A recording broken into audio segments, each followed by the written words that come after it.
Hello, everyone, and welcome to a new Self-Publishing Mastery Talks episode. A very special one today because we've been talking about fiction books in the previous episodes. We've been talking about how to market fiction books, but we never actually really discussed in depth about the self-help books market.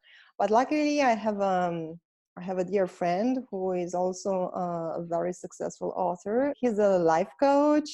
He is also a very gifted blogger and a man who's following his dreams and his passion, and a very gifted writer. So I would like to say welcome and thank you for being here with us today, Vishnu of Vishnu's Virtues. Thanks so much, AG. Thanks for having me. Very excited to talk to you. You are one of my good friends and a fellow author, and we've always shared a lot of ideas on what works and what doesn't work in the self-help space. So very excited to talk to you, and and we can actually record it this time. Yeah, thank you. Yeah, because we've been talking about love and spirituality for my other blog, the Project of Love, but this is actually the first time when we sit together and talk about self-help books and how to there is a lot in it today for you guys because we will actually, what we are going to talk about is like best practices for writing and marketing self-help books, because Vishnu's already, I think, he's an expert. How many books have you written so far? I think close to 10. Close to 10. Wow. Yeah. So to go back in time a little bit, we actually connected on Facebook. So that's one of the perks of being part of a writers group on Facebook. That's how we connected in one of those groups online, like I think 3 years ago, 2016. Yes. And what was the book back then? It was one of your first books? I think it was the Seven Sacred Promises. Yeah.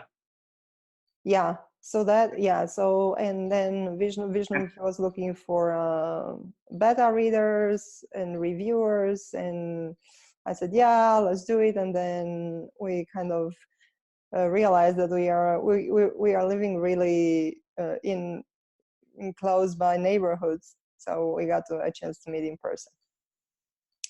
So that's our history, like in a nutshell. But I want you to know that before he became a writer, Vishnu had a different career.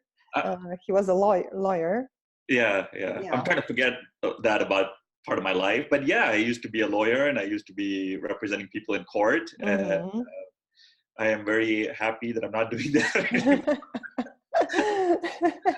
So at some point, yeah, he said, okay, I really want to follow my passion and like do what I really feel I need to do in this life. And I want to, before getting into the marketing and all of that stuff, I would like you to tell people how you started writing. What was your first book? What was the process from being a lawyer, turning yourself into a first-time author? What happened back then? So let me pull up that first book. Sacred Laws of Healing a Broken Heart. Oh, wow. Let go of the past, mend your heart, and find love again. So I don't have to tell you too much. I think that... Yeah, that speaks for itself. That's true. So essentially, like, all good love stories or all good breakups, I think that's essentially, I was married at one time and I was going through a divorce. And for a long time in my life, I had known that I had some writing ability and I was a lawyer, so I wrote a lot. But it actually took this sort of life-crushing, soul-crushing circumstance, going through a divorce. It just brings out all your creativity, all your passions, all your dreams. That's one of the messages I share in my books as well, which is you can go through like a big struggle. And, it was out of that experience that I actually started writing, because I was going through a very painful time in my life. And I wanted to both document, chronicle, and guide other people along the process. So I had started the blog a little bit before that, and when I decided it was time to write a book, I wrote that book. Some people may wonder, okay, I've got this life experience or I got this expertise and I want to write a book, but I have no clue how to write a book. So how did you learn that? I mean, it's different to write paperwork for court as a lawyer compared to writing a book, right? Yeah, I think, when we're a lot of us who are doing self-publishing and we're starting off on authors on our own, I just want to remind us that we have all read books. We've read plenty of books in our lives. And those of us who are writing in the self-help space, we have read plenty. So we know what books we like and why, and what books we don't like and why, what formats we like and why. So I think that's essentially where I started. I went with what I knew and what I had seen. So that was a starting point. What are the mistakes you did with the first book that you don't do anymore? That's an interesting question, because my first book is probably one of my better selling books. So it was a very good book, and it continues to sell, that first one.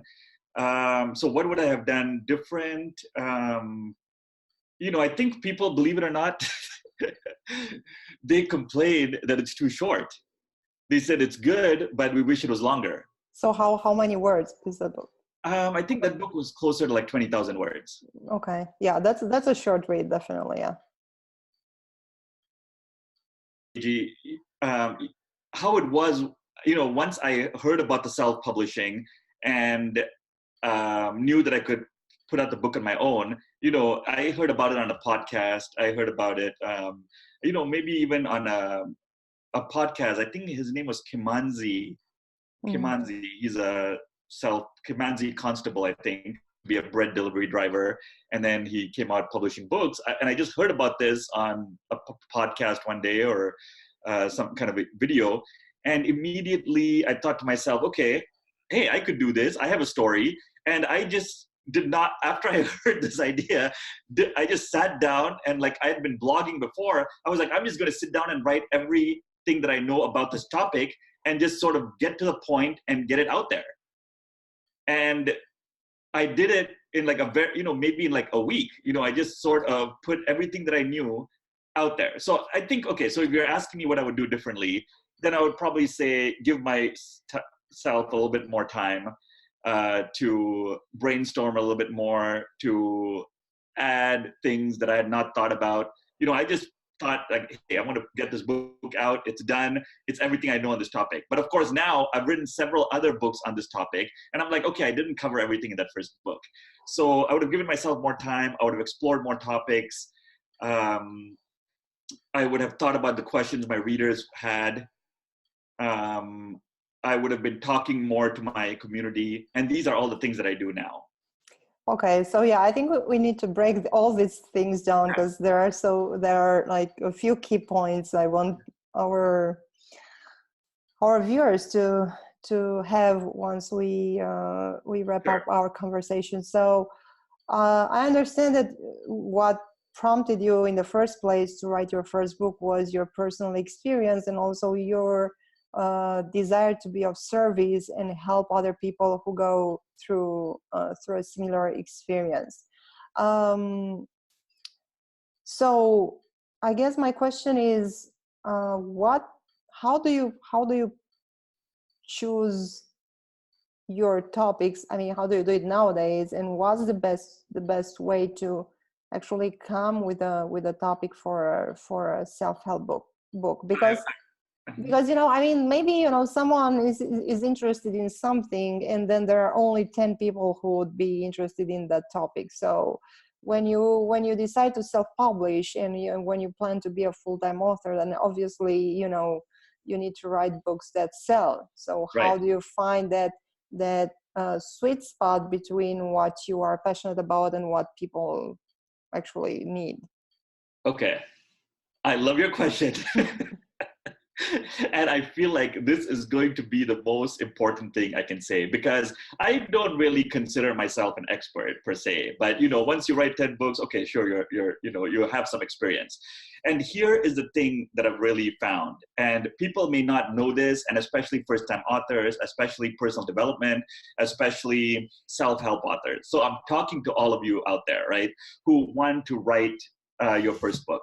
And I want to leave you with this very strong message, which is over the years, the books that I've written and the ones that I've sold, I notice tend to tend to provide a solution, tend to be the answer to a very specific problem that people have. So what we naturally want to do is we want to write biographies, we want to write memoirs, we want to write about what we have been through in our life. We want to write, even worse, in the personal development niche, we want to write how to be a success, how to achieve your dreams, how to have a life of transformation, how to make changes. And those books are fine, they're perfectly fine. But the thing is that market is saturated with those kinds of books. Authors, they just come out and give sort of a rah-rah speech, like a general motivation speech. If you're not a big name, you cannot stand out. That's what I've realized. So what I've realized is people, and as I've fine-tuned my topic, people have realized that, as they're going through Amazon and they're going through Google, I notice what people do is they type in very specific things in there. People don't go there and say, maybe they say, how do I find a new relationship? But they get much more specific. So I think the more specific, and if you have a blogging audience and they ask you specific questions, like how do you do this or how do you do that, then you pick up on their questions and you write a book that answers that very specific question. The idea is to not go big, not write about everything in the world, not think to yourself, wow, I've had a great life and I've gone on this personal growth journey, I'm going to share everything I know with people. No, they don't want to hear that because they've heard that from many other people, right? So you stand out, and if you want to do this because you want a book out there and you want a lot of people to know your life story, then write one of those books. But if you want to sell books, look for the problem. So I just want to mention that a couple of my books, as an example, that have been selling well or selling better, ones that haven't as much, this is a perfect example in a way, because this is the book we spoke about last time, 7 Sacred Promises, a practical guide for living with meaning and purpose. So that wasn't so successful as your first book. Right. Because what? Right. Because it didn't really. It's such a general. Okay. With writing about meaning and purpose, there's no one is waking up in the middle of the night thinking, they are, but there's many, many, many books that address that. There's The Alchemist, there's so many personal development books that do that. Because if they type that into Google or Amazon, they're going to get so many books out there on this exact topic. So that did not sell as well. It's so general, 7 Sacred Promises, a practical guide for living with meaning and purpose. Yeah, so I guess this is like kind of similar with my nonfiction book, my only nonfiction book so far. I choose Love, A Journey from Fear to Love, because people, they don't really, and it also has my picture on the cover. So I guess people, right, they mistaken it for maybe a memoir. So yeah, I don't think the picture is so much of the thing, but if it doesn't, I am love, right? If it doesn't, give them a solution to a problem that they're having, then those books tend to not be as effective. So books that then got better, and I'll tell you, what got better and sell a little bit more. So does true love exist? 15 simple ideas for finding your life partner. So that book was solving a little bit more of a problem. But then I have to tell you why that's not as effective either. Because finding a life partner, there's plenty of, I think then you move to, there's plenty of people that are writing about that topic, right? So there's plenty of books in that genre. So then I would say, to help people sort of narrow down, don't write super broad, and don't write about a topic where there's tons and tons of information out there.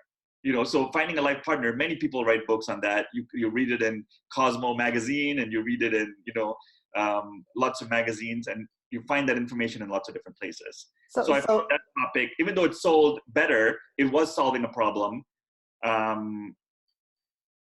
Does true love exist, and ideas for finding love? It was a big space. I have a question. So if you were to rewrite this book, how would you narrow it down even more? Great question. I would be looking at, how to find love. So I would be asking people, my audience, what their specific questions were. And some of the questions on how to find love that people do ask me is, they ask me how to find love when you're tired of finding love, when you're tired of looking for love, because they've been looking for so long, and how do they keep going? When they're sick and tired of the dating process. So that's one problem. Another problem is I hate the dating apps, and I hate online dating. So that is a very real problem. Like, how do I find love despite having to find love online? How to find love for people who hate dating apps? Probably Yes. If anyone is hearing this and they see that, yes, that's a great one. Okay, maybe I'll write this one if you don't mind. But your latest book sells really well, right? Yeah, this is probably my best selling book. It's called The Sacred Art of Letting Go. I wrote 2 books together. So The Sacred Art of Letting Go, Walk 12 Steps with Spiritual Masters. One second, it just takes a minute here for the book to pull up. Walk 12 Steps with Spiritual Masters to Let Go of Past Relationships and Find Peace Today. So it's the 12 sacred steps of letting go. And again,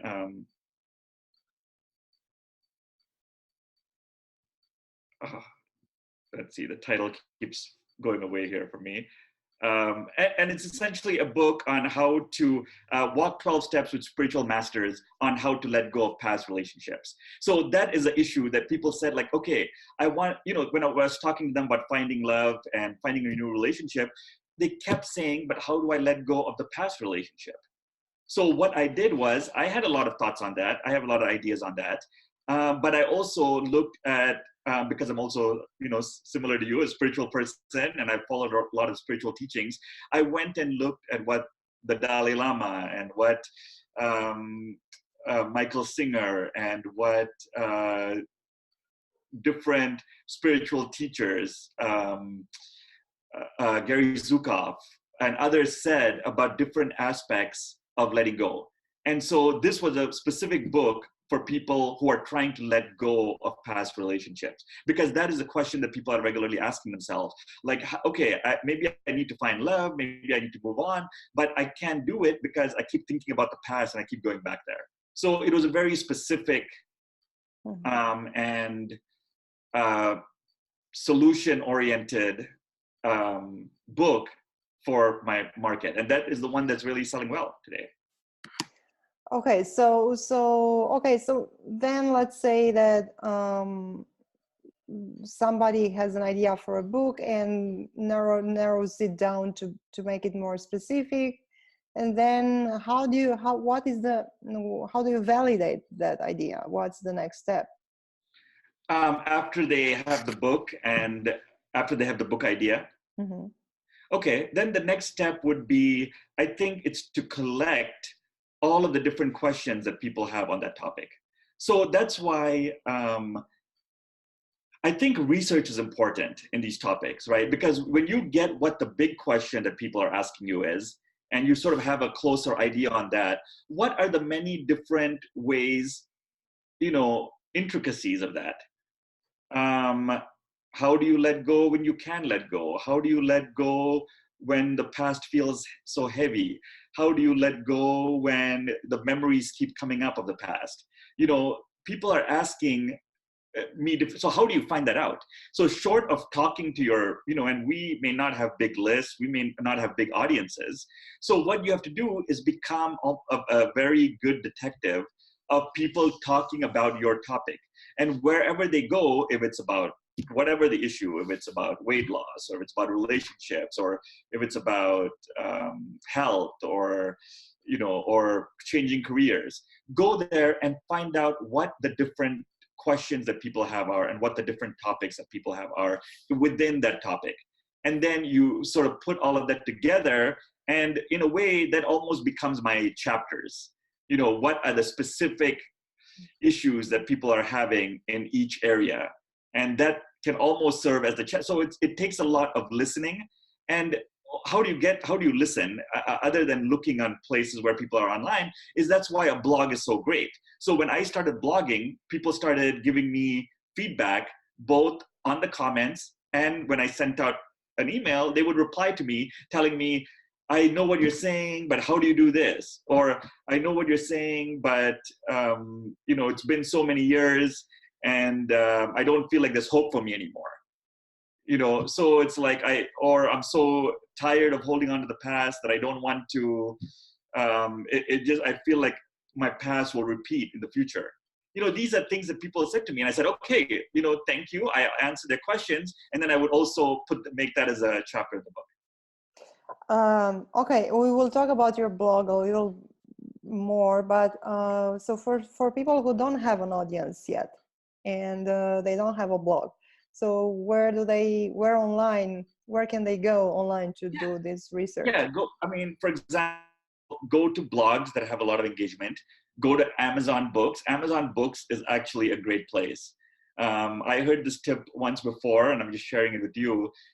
You can go, if you really want to write a topic, go check out what are the other books that are written on the genre, on these topics online. Go to those books, look through their reviews. And in the reviews, people will essentially tell you what book to write. Right? So if you pick another book, when you go through the reviews, what they'll tell you is things like, this book was good, but they didn't talk about the practical aspects of this. They didn't talk about how to do this. They didn't talk about this particular issue. And then you think to yourself, hey, they didn't do it, I'm going to do it. Right? Just because, so that's another way. So blogs online, other people's blogs, other people's books, places, forums. There are still forums on your topics out there. So hanging out in those places, there are Facebook groups are another great place, right? So you just become a listener, and you really pay attention to the questions that people are asking you. And what's another great place? If you have, those of us who are talking about these issues, we're not just living in the online world, and more than likely those issues are also in our everyday life.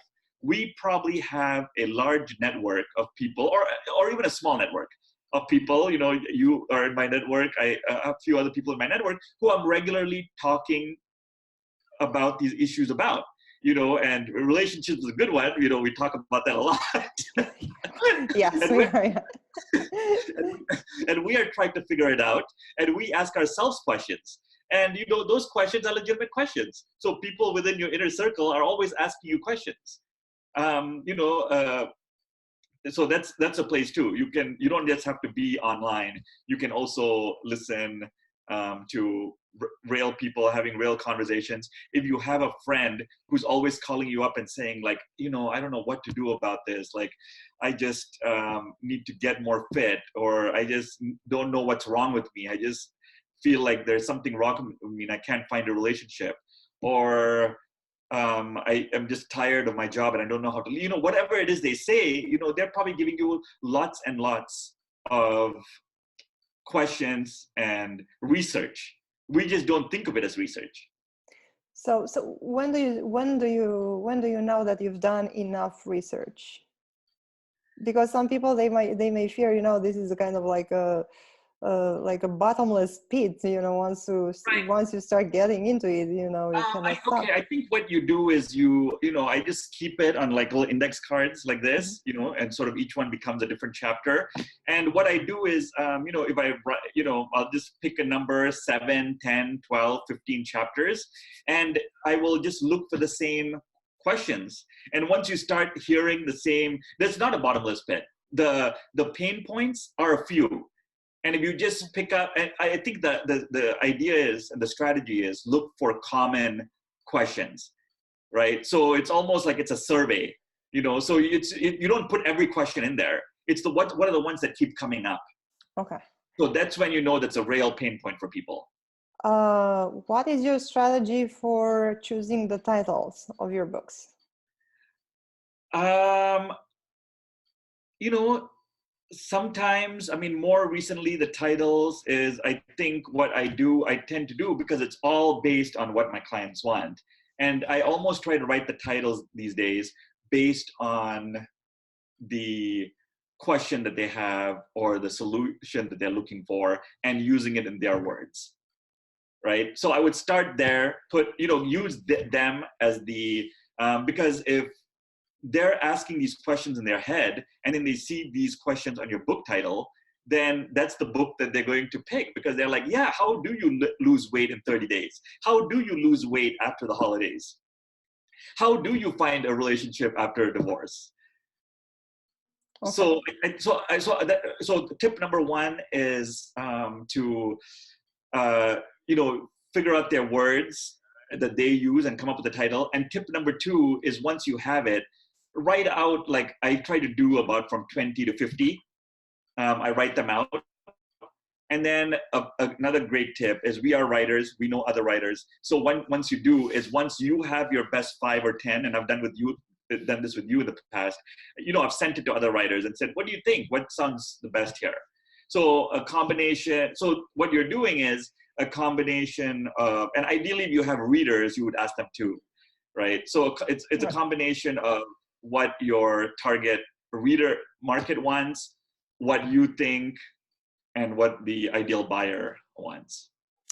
Wow. Yeah. Sounds complicated, but I guess once you get into it, the more you do it, the easier it becomes. Yeah. Okay. So oh no, please go ahead. No, I just want to say, to simplify it, come up with almost say, like, what is the question your target audience, what's the biggest question they're asking you, make that your title, and then come up with about 20 to 30 variations of it, and have an audience, poll people, and see what sounds good. So that would be to try to simplify it as much as I can. Yeah. That's I think that's not obvious, but I think that summarizes in a nutshell, like, really well. So that's it. Yeah. Well, what about the actual? So we've got the title now. Is that like a strategy or a specific outline for a successful self-help book? Like, let's say a word count, like number of chapters. How should the book read like? I know that's what I do. I know other people do it. I kind of weave in stories with practical advice to make the reading more agreeable. So I wonder what's your my strategy is the same, is to in this last book, I think it was helpful because I brought in other people. I brought in the spiritual leaders and spiritual experts. I think bringing in examples outside of yourself helps people. So I think stories you hear, things that you read, that you can bring into this always helps. Word count, I'm not the expert on. I think what I've heard people say is whatever it takes to get the point across, right? Okay. So so my books tend to be anywhere from 25 to 40,000 words, because, and actually if you think about it this way, the more, here's one way to think about it. Shorter might be better if your problem is more defined. Mm-hmm. Yeah. If you have a bigger generic problem, you could write, how to find purpose and meaning. That's probably the book with the most number of words I've written, right? And the ones that are much more, if you have a more defined topic, a more targeted topic, then the word count will be less. And it's just, people are not wanting to know, like, they don't want every theory and every story there. They're like, how do you help me solve this problem? So whatever it takes to help people solve the problem. and just to answer your other question about, writing for word, how do you do it? For me, for word counts, I try to keep a word count. Right now I'm writing a book. It's maybe about 1,000 to 2,000 words a day that I keep, and I try to do that for a month or so. And you can get books done that way. You can write a 30,000 to an up book within a month. Yeah, totally. But I think a book should be at least 25,000 words. Sure. um, because people, I think, they, okay, they see this title, they are really drawn to it, but then probably do they look at the price and at the page count? I mean, how does actually the size of the book impact Okay, let me say price? this. Let me say this. Probably, I bet you they don't look at it in the beginning. Okay, that's good news. Yeah, They don't look at it in the beginning. But here's how it is. If they read the book and it doesn't answer their question, they will be unhappy and write a bad review. they'll write a better, and they'll be like, "No, this was either all fluff, this was not helpful, Yeah, this was too short." yeah, Like my first book, it was helpful, but people told me that it was too short. They're like, "I wish this was longer." Like, it's not, you can't put down in 20, 25,000 words how to recover heartbreak, which is about the most stressful thing, short of a death, that's imaginable in the yeah. human experience. But I just put it out there as like, this is what I know. You're just going to get the bare bones, like this is the essence of what I know. So, it has to be a mixture of personal experience, the advice that you're giving people, stories that can help them, examples that can help them. I know that for self-published books, there is a sweet spot, especially for ebooks, like price sweet spot that's between $2.99 and, I don't know, $7, even lower than that. But I know that self-help books can be priced a little bit higher than fiction books. Do you have any Yeah. any Okay. Here's what I would say. pricing Here's strategy? what I would say.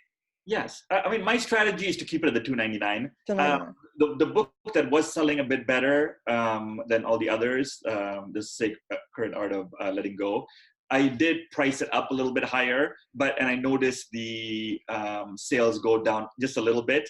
But I think I would just, I did it from $2.99 to $3.99 for the ebooks. But here's the difference, and here is how I've set this up. Ultimately, what I want is, I'm not, yes, selling these books and getting these books into the hands of people and helping them with these issues through the books is step one. And that is something that I'm doing and I'm regularly doing.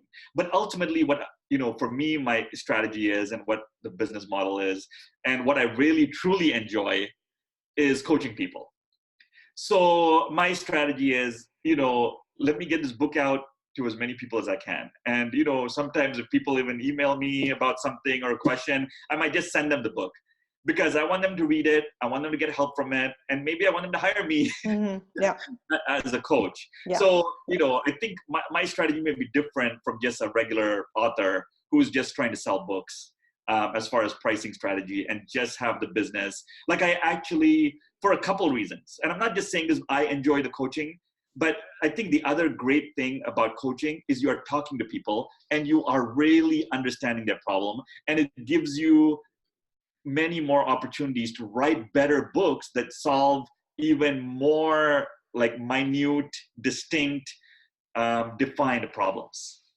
Okay. Yeah, that's interesting. So this can be coaching other people, helping them with issues that you've been dealing with and solved, can be can be a research tool and another Absolutely. revenue stream. Absolutely. Mhm. Absolutely.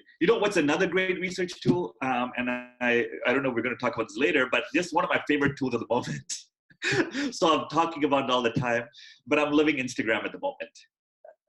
Instagram is the new, so we can come back and talk about Yeah, it. well, I think we are already there, because my Perfect. next question would is about book marketing. So how do you market your Perfect. books? And I Yeah. know that you use Instagram a lot, but primarily your blog is the tool that draws people to your book, and you've got like how many thousand, you have like a few good Yeah, I have thousand a few people on thousand, your, yeah, 3,000 folks yeah. on there. Yeah. So AG, so here's the thing, right? It used to be at the blog, right? It used to be all about the blog, and the blog was a great tool. And okay, so we're using the blog. Here's essentially my secret for growing the blog. Okay, there's no secrets to this, but it's essentially I wrote on other people's blogs more than I wrote on my blog. People are never going to find you on your blog. Mm-hmm. They are going to, unless you, so it's basically you have to write guest posts. Is guest posts easy? No. Is it, they have higher requirements. They, you have to write for their audience. They have to like what you've written. You have to find them. You have to go back and forth with the author, with the blogger, until you land it and get it out there. So that's essentially the secret to blogging, getting as many guest posts out there. People do find me on my blog through organic search, and they do end up signing up. And then I send them a series of emails, and I do pitch my books. Almost every one of my posts pitches one of my books to them and tells people to buy my book. So that is credible. It works, and it still works today in 2019. But I just want to make an observation that, our cell phones, our iPhones, here's what I'm noticing is happening, right? Because I don't know if it's laziness or convenience, but people are not they just want to do everything in one place. So Facebook in a way has become the new blog. Instagram in my case has become the new, they like tell me everything I need to know here while I'm scrolling through my feed. So Instagram of late has been a fantastic place to put videos, to put quotes, to put, even what I do is chop up my blog posts and put 3 or 4 photos together so they flip through the article. Mm-hmm. I think people are just they just like want to be in one place. So Instagram, I'm noticing that the whole, it's the whole entity is, it's a one-stop shop. Like everything happens there, right? So, and it allows you to use hashtags. And so when I use the hashtags of breakup and divorce, people find my content through that. They watch what I'm saying and they read, and then they ask me more questions. So that's been a great platform. Yeah. Anything. So, and that's interesting because on other blogs and vlogs and podcasts, people recommend Instagram to authors who write for, let's say, young adult audiences. And the self-help audience is not necessarily someone in their 20s or in their teen years. Yeah. I think I think to answer that point, I would simply say people are growing up. Okay. People are getting older. Yeah. So that's what that's all it is. Instagram got older, people are getting older, so there's more people on Instagram, more and more so nowadays. Okay, so basically blogging, Instagram, what else works for you in terms of book marketing? Blogging and guest posting, Instagram, and especially Instagram stories, Instagram videos. There's many features on Instagram. And then I think the other thing that I've been trying more to do is podcasting. And trying to get on more shows and talk to more people about my books. So what else do I do? And I think that's about it, AG. I think what I do is, I think the strategy is this, right? There may be many, I think I could probably do other things like Facebook, like Twitter, like other social media accounts. But I think the idea is to pick like 1 or 2 or 3 things and just keep that in your zone, right? Yeah. So for me, I picked one social media, Instagram, and I picked one like strategy, blogging, and then I'm introducing, podcasting and doing podcasts on there as well as part of the strategy. But if you just keep, it's like, if you just keep going with, I think what a lot of people do is they just pick different things and they go, and their energy is so spread out and they don't become good at it. With blogging and Instagram, for example, if you keep doing the one marketing strategy, you get better and better at it. You learn what works, you learn what doesn't, and then you see where it goes. And you will become an expert, just like how I became a quote unquote expert in book writing. If you use one platform regularly, it becomes effective. So for me, it's been Instagram and blogging, a little bit of podcasting. Guest blogging has been what I've done before. You don't even have to. One other thing I've done is, it was a great thing. We're writers. We can get into magazines. We can actually look at print media as well. Yeah. Another thing that is, sort of experimenting and exploring another topic, and I'm using Medium for that. So 2019, 100% Medium is a great platform to start blogging, because somehow, I don't know how their algorithm works, but the audience is able to find you on there. How about paid advertising? There are all these websites out there who would charge you, like the revered BookBub, that will charge you like hundreds of dollars to put your book out there. So how does those promo websites work for you? They work. Reviewers. And what was the last question? The book reviewers. If book reviewers are important for self-help authors. Those are two major topics, but both of these things. Okay, as far as the websites and the promotional, yes, use them. They work. You'll have to see which one works better and which one doesn't. But I tend to do it more for the launches. Mm-hmm. So whenever I launch it, there's people, the last book I wrote, The Sacred Art of Letting Go, had like 2,000 downloads. So without question, the 3 or 4 services that I hired on Fiverr and on Upwork and just other, the sites that list all the people that promote your books, use them because they are effective, right? You will know how much your budget is for marketing, and so use that. What would be, in your opinion, a minimum required budget for marketing? I think you could do it with like minimum $50. Okay. You could do it, and maybe I might have spent maybe up to a couple hundred. Yeah, so there are people out there who are sending it out to their list, and if you find if they're doing nonfiction, and it tends to work. So so I would do that. I like I like those websites. I'm also I know there's a lot of people talking about, and I think as a self-published author, you have to do paid advertising. Mm-hmm. Yeah. I somehow feel like, I should not have to do that. I think all authors feel like, I'm not going to, but like it or hate it, advertising works.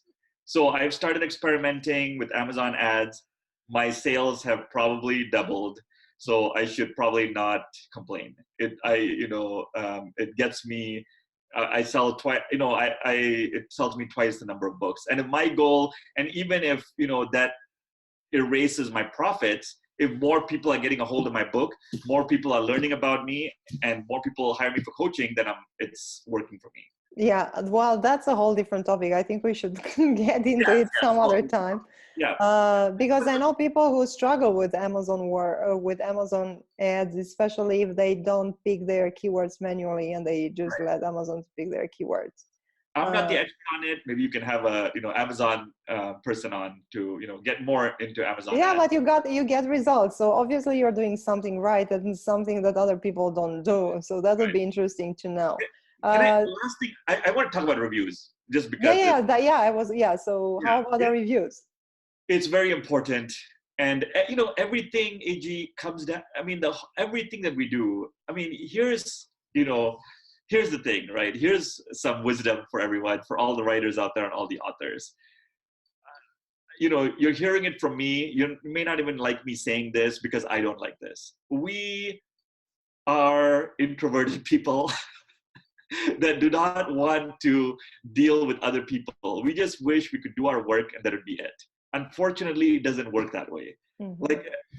And in the online world, we have to network. We have to network with our buyers, our purchasers, our readers, and ultimately, who we have to network with? The people that read our books and buy our books. So we have to be engaged with them. And if they're on a list, you have to ask them. It's the hardest thing to do, but if people have read your previous books, then you have to ask them, and you're emailing them every week, then you can offer them a free copy for them to review, or a review copy ahead of time, and you have to ask them. And it's so hard to ask, but I think when you build relationships with other writers, build relationships with other people in your niche, people like sometimes stay away because from personal development, they're like, oh, I don't want to be friends with this person because they're writing about the same topic. No, you can work together in a lot of different ways. You can just post with each other. You can review each other's books. There's a lot of advantages of us working together.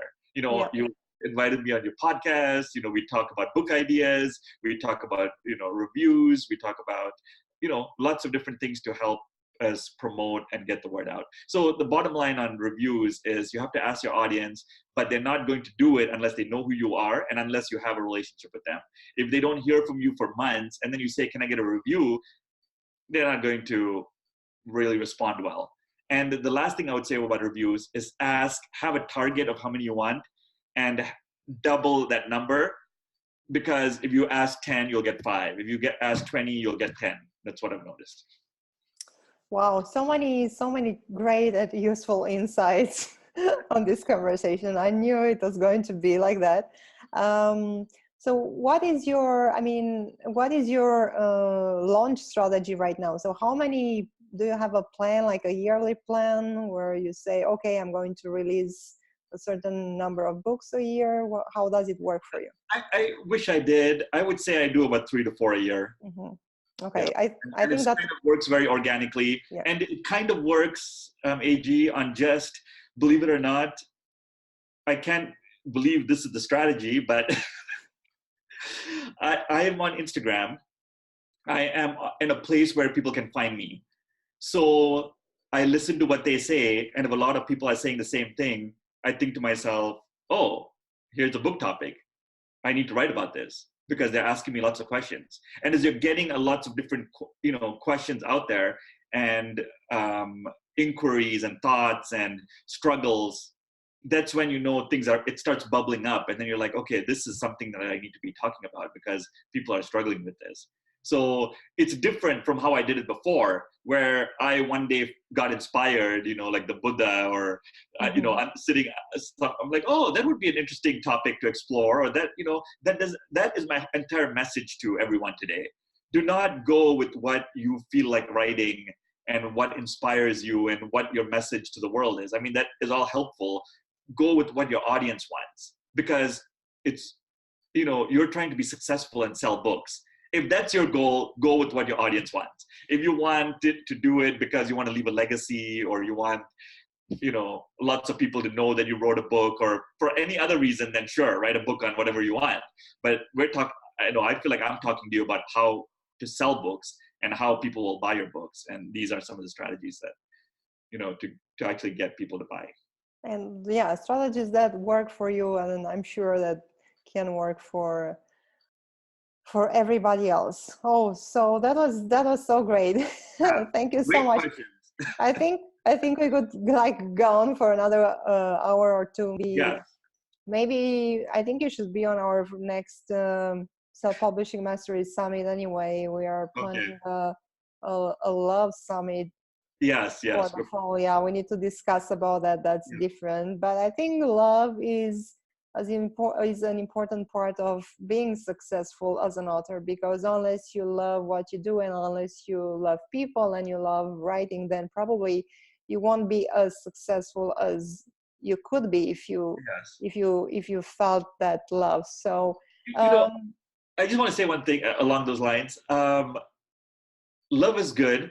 Pain is good. Yeah, pain helps you grow. If you decide not to dwell on the pain, just take the lesson and move forward. And just one more short question before we wrap up. So I think it is also good to kind of find your niche, your main theme, and stay there, not sway from cooking to breakups and I don't know, train your body for the marathon. Right. because then people will be a little bit confused and you will Yes, be yes, talking to yes. different audiences, right? I don't know if this was, yes, I feel like that's the number. I mean, maybe maybe I didn't even talk about it because that's like the Mm-hmm. No basic starting. brainer. It's so basic. Yes, Mm-hmm. pick an area and don't go, like I said, don't go broad. And AG, here's a tip actually. Here's a tip for authors. Like go, start, you're like, okay, what area? Start here. If you don't know, if you really don't know, think about this. What is the biggest struggle you have overcome in your life? In what area? Start there, right? The biggest struggle, like did you, you know, go through a lot of bad relationships and find a right one? Did you go through a lot of weight gain and loss and then were able to lose it? Did you, go through, you know, uh, depression and anxiety and and had a lot of issues growing up, and then you were able to overcome it? Was your mind scattered and thinking about everything in the world, and then suddenly you started going to a Buddhist meditation center, and you got more balanced and situated, and and are more present and able to be more effective? Like whatever it is you went through, like start there, right? Start there, but also then use your audience's experiences and questions to help guide you, right? So if you don't know where to start or where to go, start in this place. Start with your own personal experience first. Okay, wow, this was great. Thank you so much. Yeah, I just want to say, like, you did an awesome job. Thank you. I hope this, it's like I was excited about talking about all of these topics because I think it's what I've really experienced marketing books. And I think, you can only give great answers or helpful answers if you get asked the right questions. So. Oh, thank you. Thank you. It's been a pleasure interviewing you, and good luck with your next book. I know you're writing a new one, and I'm sure we'll get together on this vlog sometime in the future. Yeah. Because the more books you are going to write, I know you're going to gain more expertise, and also the self-publishing landscape is changing all the time. So we need to be up to speed with it and experiment with the different tools we have. Yep. And see what works best. Yep. Awesome. I can't wait to come back and do another one. Thank you very much, Vishnu. Thanks, Vishnu's Virtues. Thank you.